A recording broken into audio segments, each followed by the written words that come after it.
ça a l'air d'être terriblement mal cadré cette histoire. Allez, j'avais juste oublié que je faisais 1m80. Bref, on se retrouve à nouveau pour un update lecture. Pourquoi? Parce que je sais pas, je me suis découvert une rapidité assez certaine pour lire et bref, il y a encore énormément de bouquins à présenter et vu que j'ai une mémoire de poisson rouge, je préfère vous les présenter au plus tôt pour pas oublier et pour me rappeler à peu près des histoires. Voilà. C'est parti et je pense que vous voyez le giga trou là qu'il y a là. Ah ouais, on m'a dit de puer le vulgaire.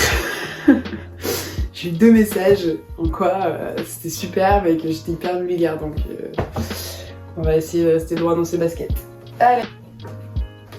J'allais encore dire un truc. Dernier update, je sais pas de quand il date, mais j'ai jamais lu aussi rapidement quelque chose.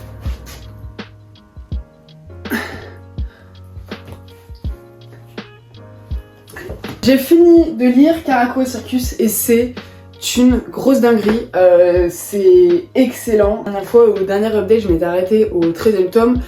La partie du flashback, on avait vraiment, pour moi, une des parties les plus intéressantes, c'est le flashback. Il prouve l'excellente narration et développement de l'histoire, c'est à quel point tout est cohérent, à quel point tout est bien géré, le flashback est excellent et hyper bien développé parce qu'on te rentre dans le flashback, tu dis oula.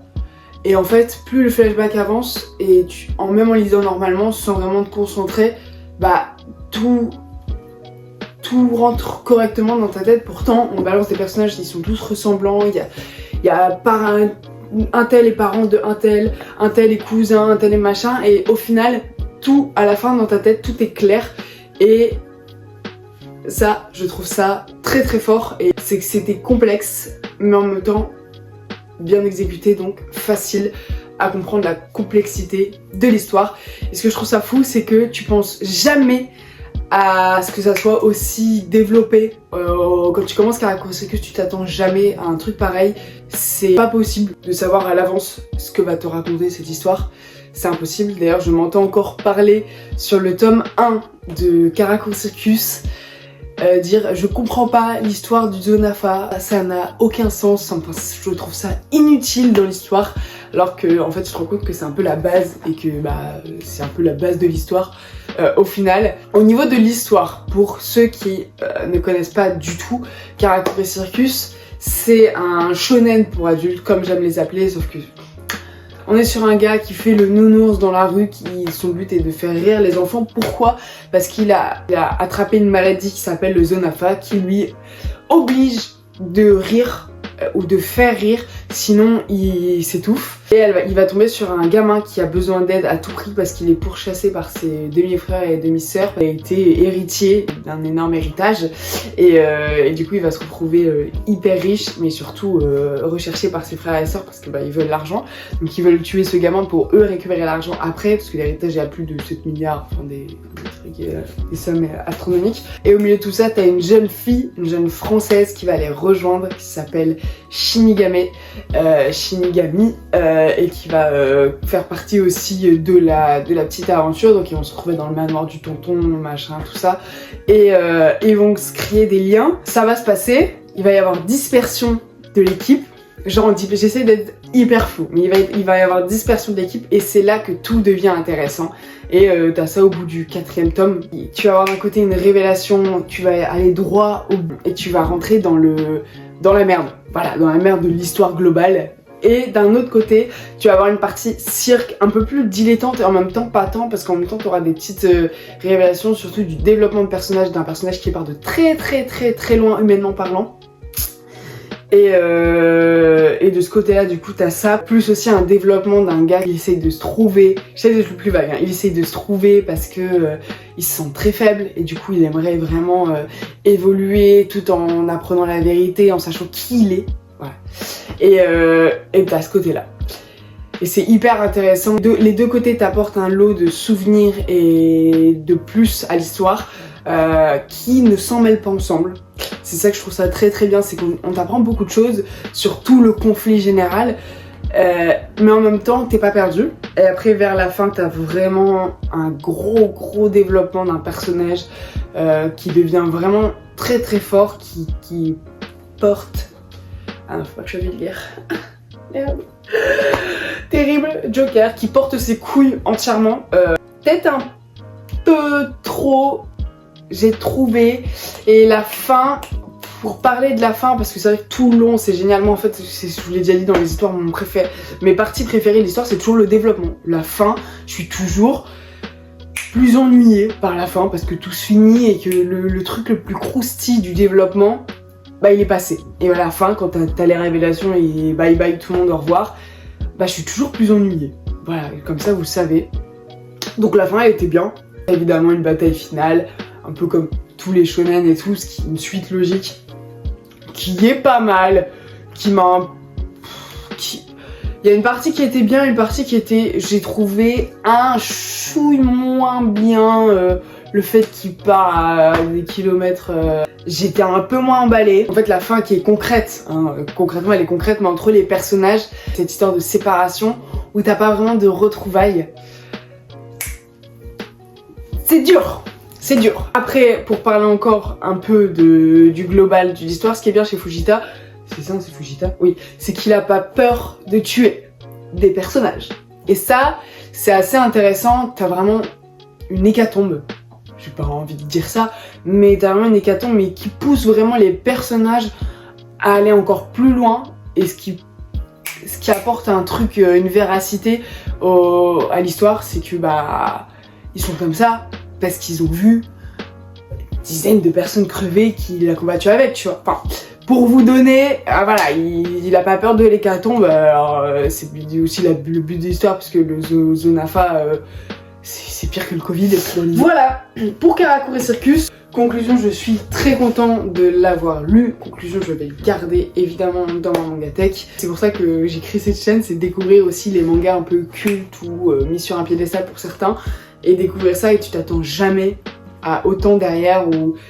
Bref, c'est intense. Je trouve que c'est rempli de messages, de valeurs, ça te grandit. Je pense que quand tu lis ça, peut-être un peu plus jeune, dans les débuts de manga, ça doit être très intense en termes d'histoire.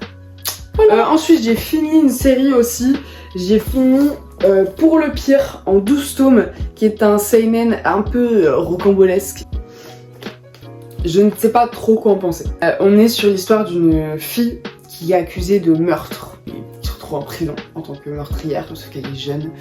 Et tu vas avoir un gars de l'assistante sociale qui, pour aider son client qui est une victime, en gros c'est le fils du mec qui a été tué, il va aller questionner cette fille pour en savoir un peu plus, et pour avoir des révélations pour son client.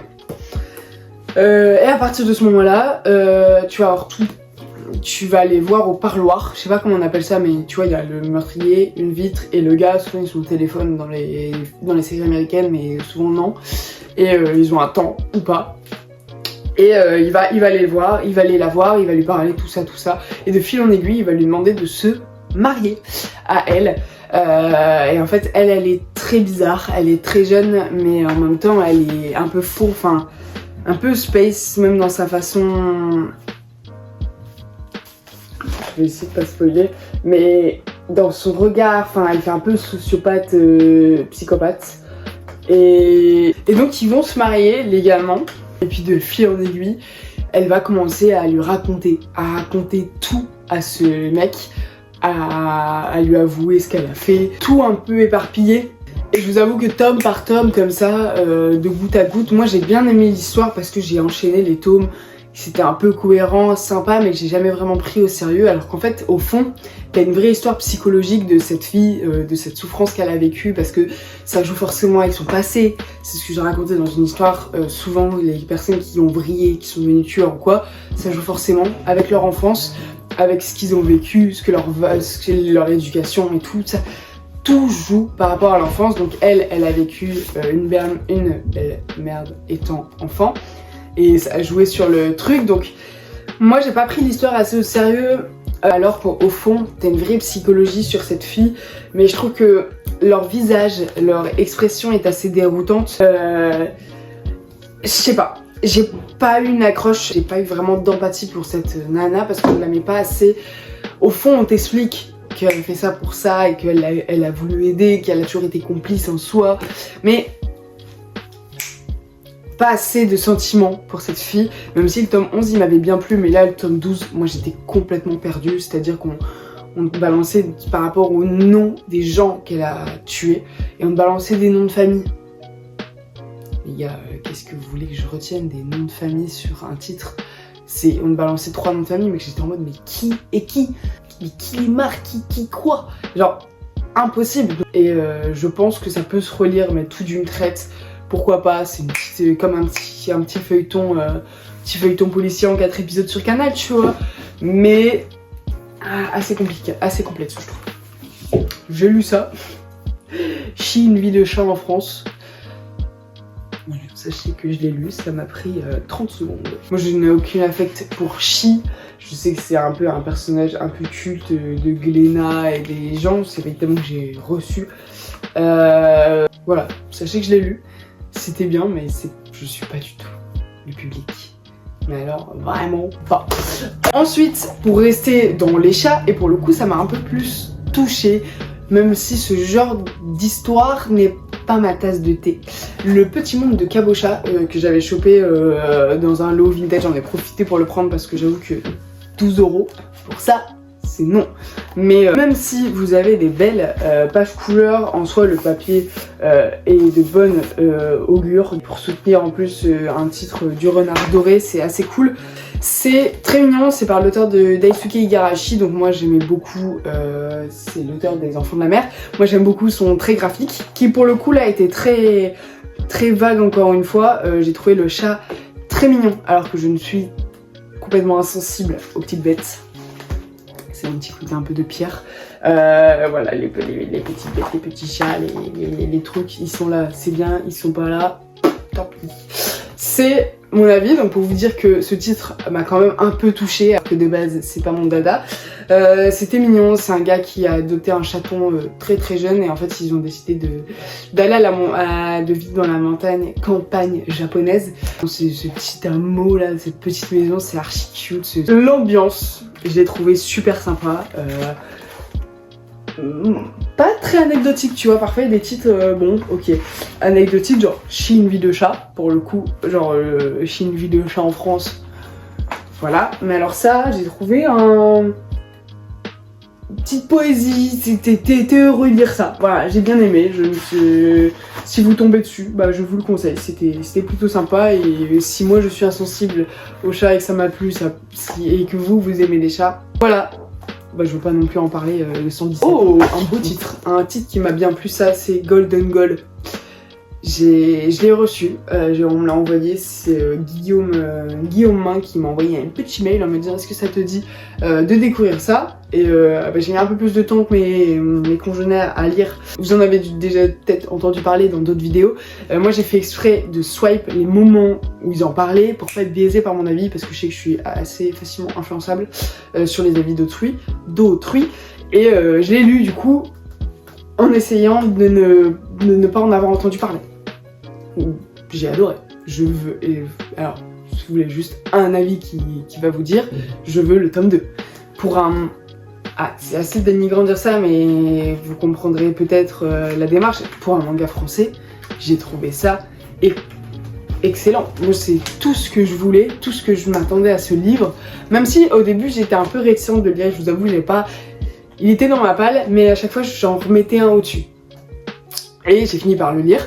Et bah j'ai passé un excellent moment, c'était une lecture rapide, fluide, hyper sympa. À aucun moment je me suis ennuyée, j'ai lu le titre d'une seule traite, c'était hyper sympa de développement. Comme un dessin animé, en fait, j'ai vraiment bien aimé. Les dessins sont corrects, globalement vraiment très sympathiques. Un peu, ça m'a fait penser un peu à Last Man. Et ce que j'ai adoré, c'est qu'on parle enfin d'un truc qui me trotte dans la vraie vie. C'est dans les trucs de France, de club, enfin dans les trucs de club, de foot, de match, tout ça. Je suis persuadée, entre vous et moi, je ne souhaite pas me faire arrêter après par la mafia, mais qu'il y a toutes des magouilles derrière des clubs comme ça, qu'il y a de l'argent qui tourne, que les matchs ils sont calculés, qu'il y a tout un truc caché de stup et tout. J'en suis sûre et certain. Enfin, comme partout, j'ai envie de dire, comme tout, dans tous les milieux. Et là, on en parle. Et là, moi, ça me ravit qu'on parle enfin d'un sujet qui pour moi est sûr, et donc pour moi ça a une certaine logique aussi. Du coup le mec qui a besoin d'aide, qui a besoin de trouver un club, qui a besoin de vie, d'argent, parce qu'il débarque en France je crois, complètement seul, sans son frère en plus, ils ont été séparés, et qui tombe là-dessus et qui n'a pas le choix en fait. Et c'est tellement terrible de vivre ça, et ça arrive tellement à beaucoup de gamins qui sont dans le besoin et qui tombent là-dessus, et sur le coup de la pression, de la peur, ils font. Et voilà, et là t'as ça, et j'ai trouvé ça excellent, et on finit sur un cliffhanger, je crois que c'est comme ça qu'on appelle ça, où tu veux lire le tome 2. Bref, je serai cliente et je lirai ce tome 2. C'était très sympa comme lecture, sans être influencée par un envoi, sinon bah... je pense que Glenda n'hésitez pas, parce que je trouve que du coup, ça rajoute un plus sur les matchs de foot, une petite pression certaine sur le gars, qui donne envie de lire. Oh purée les gars, j'ai lu un titre, je vous dis j'ai lu grave en fait. J'ai lu un titre, il m'a laissé couilles croisées de playtex. J'étais comme ça.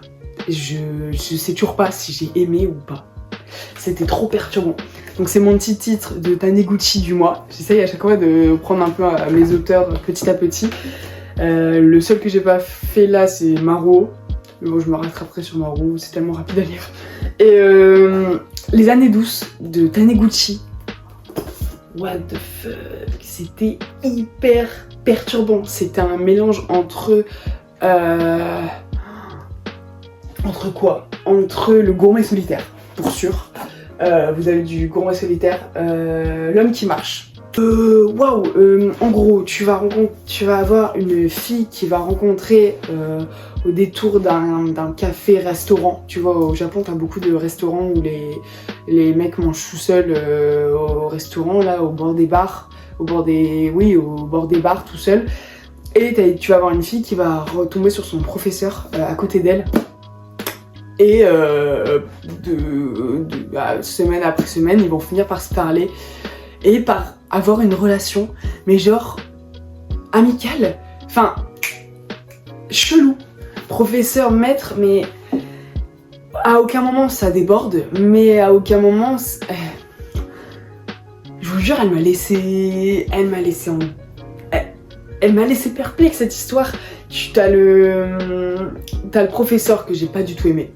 Je trouve que sa façon d'être et tout, il était hautain. Ouais non, le professeur, j'ai pas aimé sa façon d'être, sa façon de parler. Je l'ai trouvé puant avec son élève. Enfin, elle l'appelle le maître et il l'appelle par son prénom. Et enfin, il n'y a pas de relation maître-professeur, hein, parce qu'ils sont plus à l'école. Enfin, elle est très vieille, hein, elle a la trentaine, lui la soixantaine, je pense, dans l'idée. Et le mec, je l'ai trouvé très en mode on voit que les maths c'est pas ton fort, ou des trucs comme ça, et tout le temps clashant. Et au fur et à mesure, après il était aussi d'une certaine douceur, donc t'avais un peu d'empathie. Je vous dis, les personnages, la fille elle était perturbée, elle était réticente, en même temps pas non plus. Ça a fait que ça tout le long. C'était très silencieux et en même temps très verbeux. Tu t'attends toujours à savoir quel tournant va prendre leur relation. Est-ce qu'à un moment donné ils vont vraiment se rapprocher, ou est-ce que ça va toujours être poli entre eux. Du coup c'est comme un shoujo. Alors je sais pas comment vous faites les lecteurs de shoujo. Moi dans le deuxième tome, dans le premier tu te dis oula vers où ça va, dans le deuxième tu comprends à peu près vers où ça va. Et moi j'étais comme ça dans le deuxième tome, j'étais en mode mais...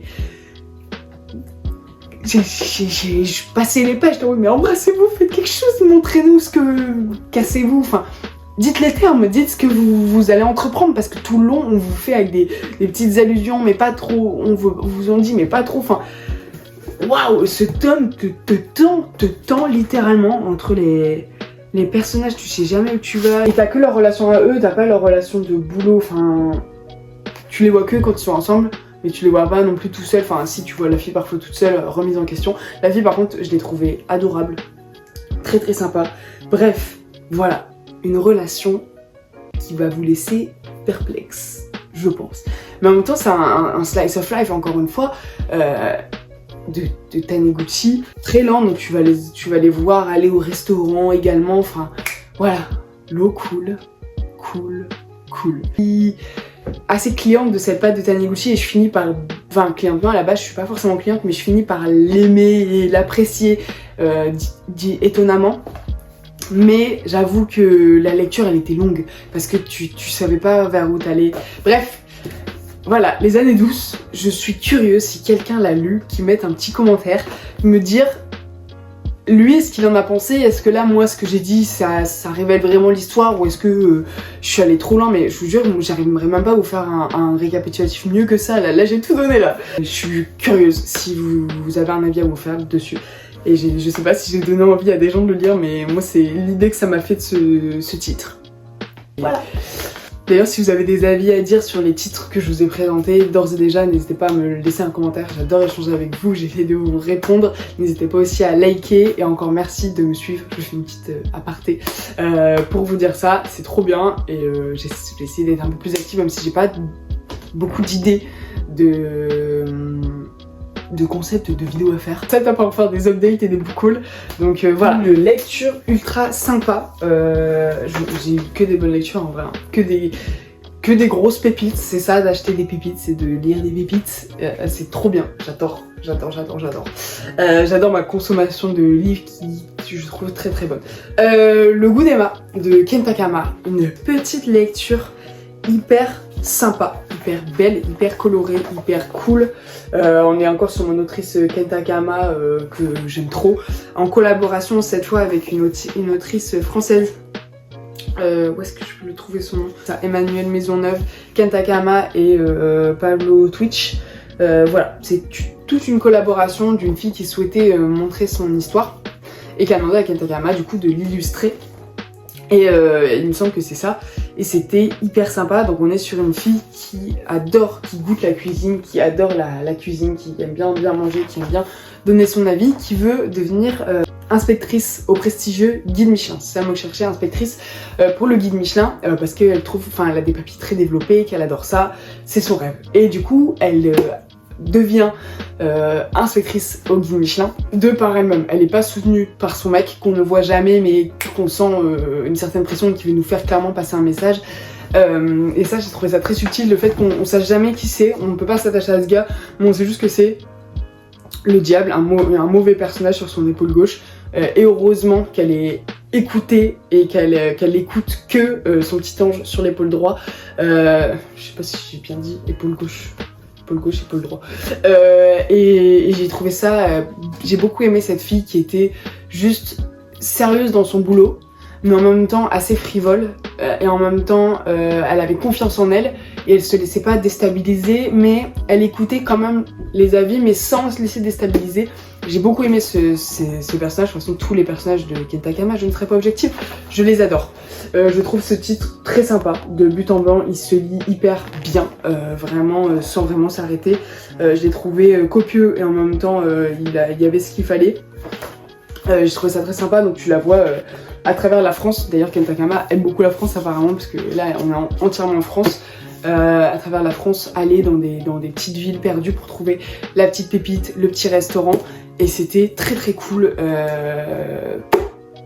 Voilà, c'est tout ce que j'ai envie de dire, c'était sympa, c'était savoureux, ça te donnait l'eau à la bouche. Et en plus, c'est dans un milieu très masculin, les inspecteurs au guide Michelin, et du coup tu la vois avoir sa petite touche féminine qui révèle des choses que les mecs n'ont pas forcément. Du coup ça impressionne les hommes aussi, une petite subtilité qu'ont les femmes, et je trouve ça fait ça fait un certain équilibre. Et j'ai bien aimé aussi ses collègues, on va dire comme ça, que j'ai trouvé très respectueux, très sympa, très cool avec elle. Et je trouve que c'est bien aussi parfois de montrer des bons hommes, parce que ça existe, et c'est bien d'avoir un petit équilibre là-dessus aussi. Bref, je vous conseille, c'est un très bel ouvrage. Je trouve la qualité du papier est très très cool. Je sais pas s'il est encore facilement trouvable, mais n'hésitez pas à vous le procurer. Franchement, c'est un livre qui se lit, qui se relit, qui peut se faire lire par des amateurs de BD, pas que du manga. Je trouve que c'est une belle porte. Bref, j'aime beaucoup. De toute façon, Ken Takama, à deux doigts de pleurer, ma frustration, elle est énorme. J'ai lu L'île errante de Kenji Tsuruta. Et alors, je l'annonce, je vous le dis, Kenji Tsuruta est un de mes auteurs favoris. Ses dessins, comment les œuvres t'emportent. C'est celui qui a fait, je vous en ai parlé dans un des updates, c'est lui qui a fait Les Manons. Mais la puissance de ces titres, je n'arrive pas à expliquer et c'est inexplicable. Voilà, parce qu'en soi, il se passe rien, strictement rien. Enfin si, il se passe plein de trucs, mais sans texte, sans truc, c'est juste purement visuel. Et la douceur, les personnages, oh là là, mais je suis fan. Alors certains diront oui, c'est une fille à poil au bord de la mer. Ok, j'entends, mais non. Moi déjà, j'adore la beauté de cette fille. J'adore la douceur qu'elle a, ça. Non, j'aime trop. En plus, les éditions Latitude, là, comme ça, je trouve ça incroyable. Alors pourquoi je suis frustrée? Parce que il n'a pas de suite à L'île errante, alors qu'il est écrit à suivre à la fin du tome 2. Mais tu n'auras certainement jamais de suite. Après, c'est bien, c'est que ça te laisse attrait à l'imagination. Mais j'ai pas envie. C'est pas ça, je veux bien imaginer, mais j'aime bien. Je veux plus en fait de Kenji Tsuruta, je veux plus de dessins de lui, je vous jure que je trouve ça génialissime. Je vais vous le montrer comme ça. Hop, je vous rends bien compte. Non mais... Au secours, tous les dessins.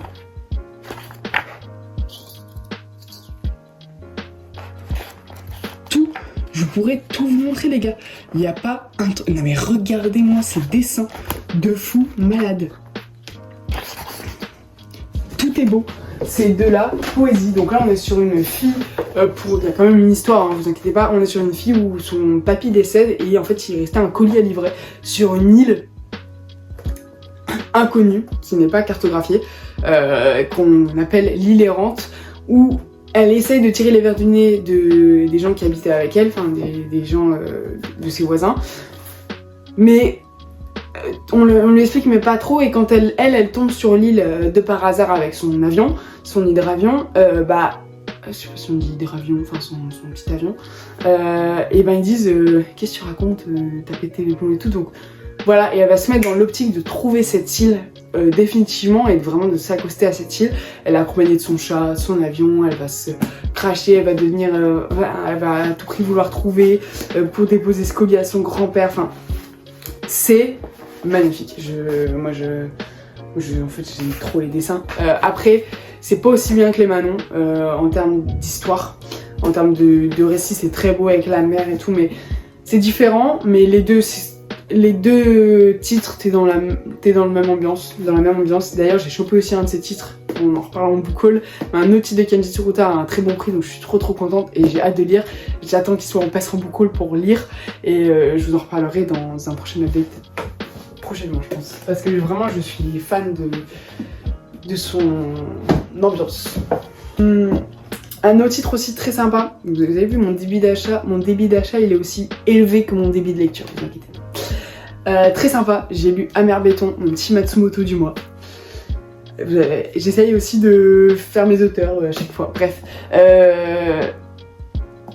Oufissime aussi. Je sais comment je vais pas à mettre en commentaire, même si j'aurais pu vous laisser aussi le dire.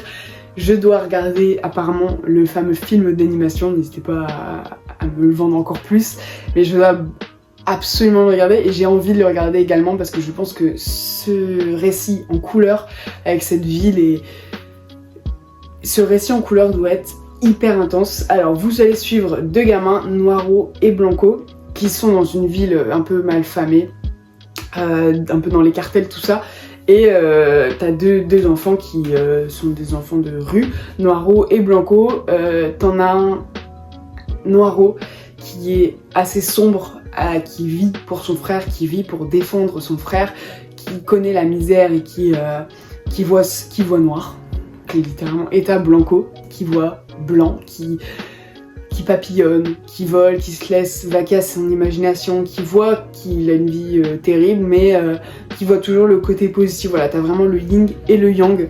Moi c'est ce que j'ai ressenti et je pense que c'est un peu ce que veut nous faire ressentir Matsumoto dans l'histoire. J'ai trouvé ça très beau parce que au début tu commences à lire et tu comprends pas tout, t'es comme ça. Et puis plus la lecture passe, plus plus t'es touché par ces deux enfants à travers des misères. T'as à côté, tu suis aussi des gars qui les chassent entre guillemets, qui est un peu mafia, enfin un peu dans ce milieu-là, mais sans trop non plus rentrer dans les détails, sans trop non plus parler pour rien dire de non, enfin sans trop en dire, toujours bien équilibré et en fait petit à petit tu te prends d'affect pour ces petits garnements genre qui se battent, qui mettent à mal des gars hein, littéralement dans la ville et tout. Hein. Noiro il est hyper violent, mais genre un petit monstre, une petite canaille comme on dit, et pourtant ils le font pas incroyable. Et puis vers la fin, c'est là où tu te rends compte qu'en fait tout le long de l'histoire tu t'es accroché à eux en si peu de pages, parce qu'en soi c'est vachement court, c'est un one shot, et vers la fin il se passe quelque chose, je ne spoilerai pas, mais là t'es vraiment affecté par leur relation, par les deux ensemble, et voilà, c'était très sympa, j'ai vraiment bien aimé. Je pense que c'est à relire par la suite. Voilà, ils sont plein d'imagination, tu pars un peu dans tous les sens, hein. Parfois ils sont en combat et d'un coup c'est très fictif dans l'histoire, mais je vous dis, t'as quand même un fil conducteur que tu finis par suivre, et vers la fin tu fermes et t'es là, bon bah c'était finalement bien, alors que pendant l'histoire tu te dis je sais ce que j'ai ressenti, et en conclusion j'ai vraiment adoré. Si t'es hyper rationnel, pour moi tu n'aimes pas Matsumoto, je trouve, parce qu'il y a toujours une petite part d'irrationalité, je trouve, dans Matsumoto, de choses abstraites.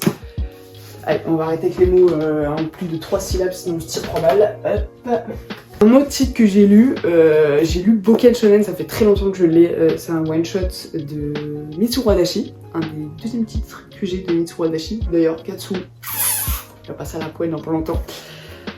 C'était sympa, alors ça reste un one shot de plusieurs histoires, on est sur... Je saurais pas l'expliquer, putain. J'ai bien aimé, mais... manquer d'intensité dans les histoires. Les histoires sont très très courtes quand même. Il y avait quelques histoires assez marrantes, assez intéressantes. Également, on est sur un peu de l'enfance, je trouve, rêve d'enfance, Boken Shonen. Et c'était sympa, mais je pense plutôt anecdotique. Voilà, j'ai bien aimé.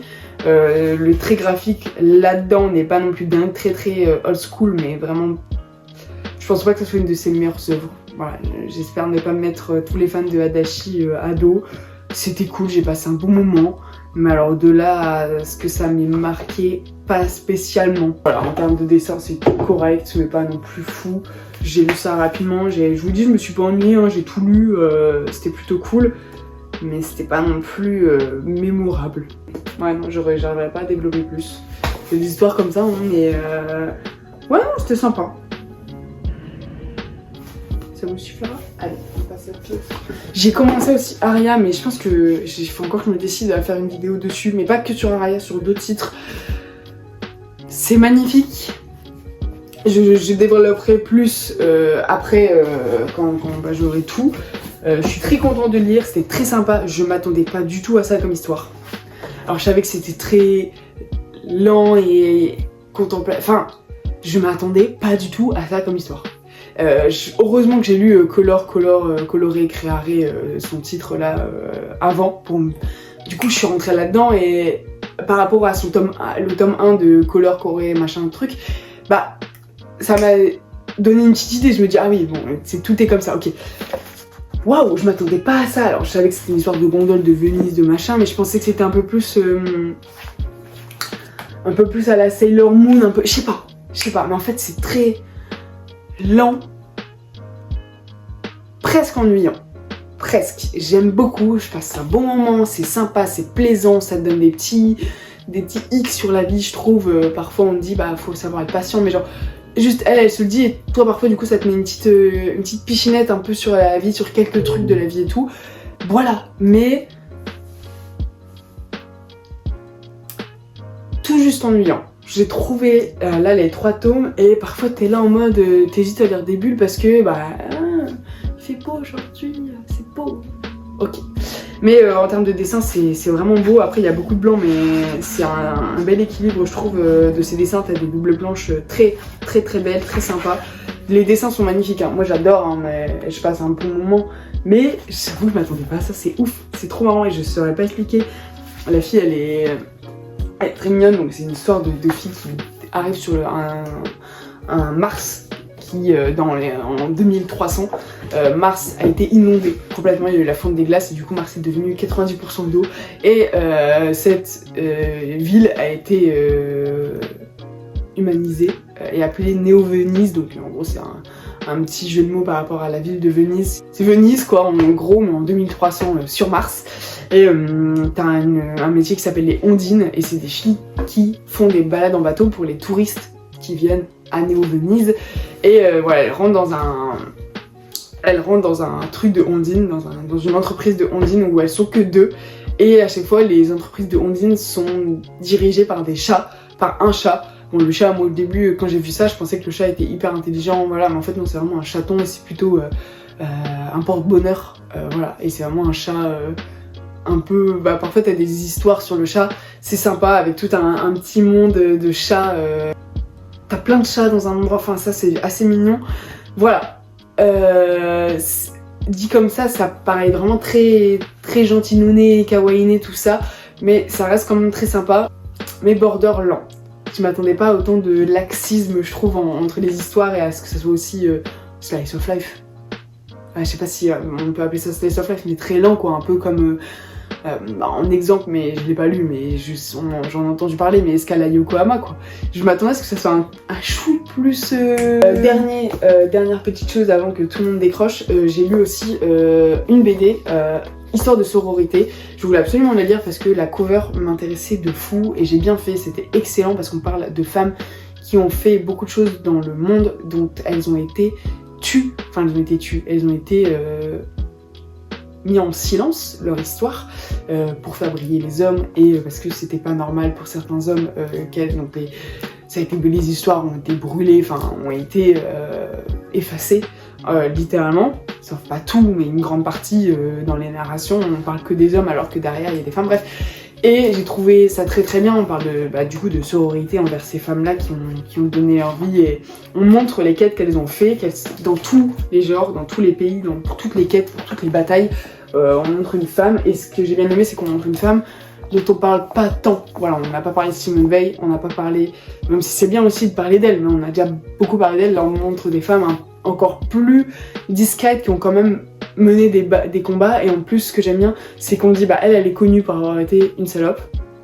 Je suis vulgaire, excusez-moi. Elle était connue pour avoir été une salope, alors qu'en fait, au fond, elle a peut-être été une salope, elle a peut-être beaucoup de relations et tout, mais au fond, on parle pas du combat qu'elle a mené pour les femmes, tout ce qu'elle a fait derrière ça, et on parle que d'elle en tant que pute. Et ça, il y en a eu 3-4, non, 2-3, je sais plus, bref, c'était très bien amené, et on faisait enfin briller ce qu'elle avait fait, quoi.